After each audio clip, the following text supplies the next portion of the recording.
Yosh 30ga yaqinlashgan sari hayotni biroz tushunishga boshlaysan.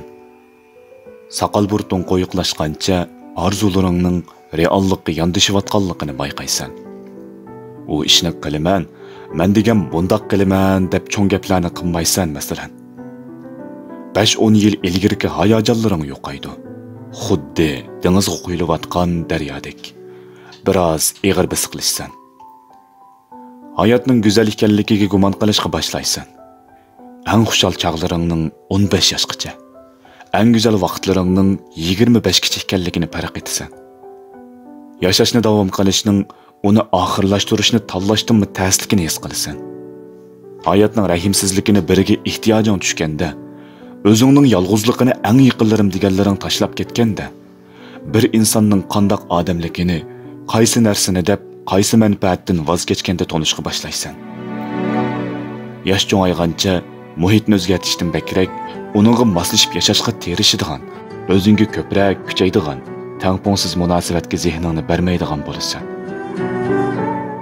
Kishilar bilan bo'lgan orliqing qancha yaqin bo'lgan siri ozodalikning ozlaydiganligini, ba'zi chaqlarda eng yaqin do'stlarning oqmaydiganligini, seni yoqtirmagan biriga qanchalik badal to'lasang to'la, yana sana eshikni ochmaydiganligini to'nib yetasan.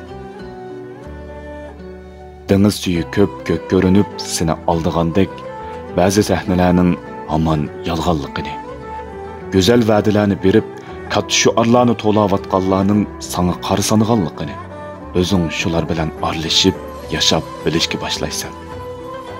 Shundaq, pishib yetilishga boshlagan siri hayotning biz xayol qilgandek u qadar tatliq yoki biz ansirgandek unchivala qo'rqinchli bo'lmaydiganligini, har kunimizning shadxuramlik va yoki butkul hayotimizning qayg'u-parishonlik ichida o'tmaydiganligini, ko'pincha vaqtlarimizning mushu ikkisi orasida bo'ladiganligini tushunib yetasan.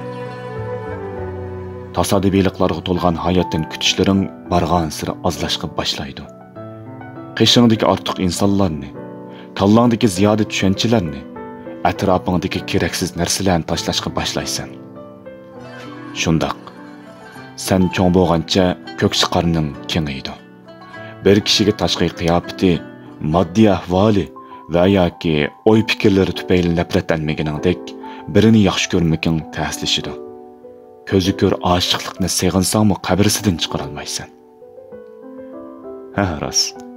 30 yoshlaringda dadangga qoyil bo'lishga boshlaysan. Men malli deyishdan atrofingdagilarga biroz mehr berishga, sen so'yganlardan bakrak seni so'yganlarga yuzlanishga, dardlaringni yuragingga ko'mib o'tib, dardi yo'qdek ko'rinishga boshlaysan. Chunki oldimizga mangan siri bizni so'ydiganlar bilan dardimizni anglaydiganlarning ozlaydiganligini boshdan kechirib his qilamiz. Umid tamoqimizning tuzidek bu mushkul hayot safarimizning kam bo'lsa bo'lmaydigan narsasiga aylanadi. Sabrimiz tugisi yana to'liqlab, yashashdan iborat bu muqaddas vazifani tamomlash uchun tirkishni davom qilamiz. Hayotning achchiqlariga so'ygimizning tatliqlarini yug'urib, goh yugurib, goh mudirib bu sinoqdan o'tishga tirishimiz. Bu yoshlarda hayotga ta'bir berib, tajribalarimiz bilan boshqalarni yetaklayamizakmi, qandoq yashashga bo'lgan tushunchalarimiz suzuklashishga boshlaydi. Do'stim, sizning mendek odamlarga ishonchingiz, hayotning go'zalligiga tushunchingiz tuvallashga, o'zingizga ko'yinishingiz, atrofingizdagilarga so'yinishingiz ishga boshlagan bo'lsa, demak biz tang tushganmiz. Ammo unutmaylik, texi yashamagan go'zal kunlarimizga bo'lgan umid, dunyoning mushaqqatlariga nisbatan sabr va yoritilishdagi vazifamiz bo'lgan muhabbat qalbimizdan kam bo'lmasin.